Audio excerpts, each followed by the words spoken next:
সবাইকে welcome back to my channel. তো কালকে যে ভিডিওটা তোমরা দেখেছিলে তার এটা কন্টিনিউ চলছে, সেই ভিডিওগুলো তোমরা সবাই দেখতেই থাকো। আর দেখো এই যে পুঁটি মাছটা যেটা বলেছিলাম তোমাদেরকে, সেই পুঁটি মাছটা এই যে। আর দেখো পুঁটি মাছটা কিন্তু একদম ফ্রেশ ছিল, আমি নুন হলুদ মাখিয়ে নিয়েছি। এইবার কিন্তু এটা সুন্দর করে ভেজে ফেলবো।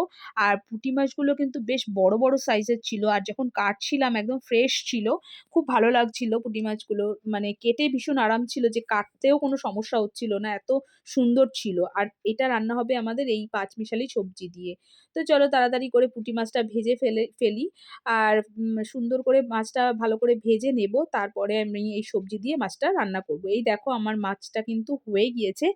আমি এই পুঁটি মাছটা মানে সব রকম সবজি দিয়ে করলাম, আর আমাদের দেখতেই তো পেলে ইলিশ মাছ হয়েছে। আর বাচ্চাদের জন্য এইটা করেছিলাম আমি, এই যে জিওল মাছের ঝোল, গাজর দিয়ে আলু দিয়ে। তো তোমাদের ভিডিওটা কেমন লাগলো জানিও, পরের ভিডিও তোমরা দেখতে থাকো।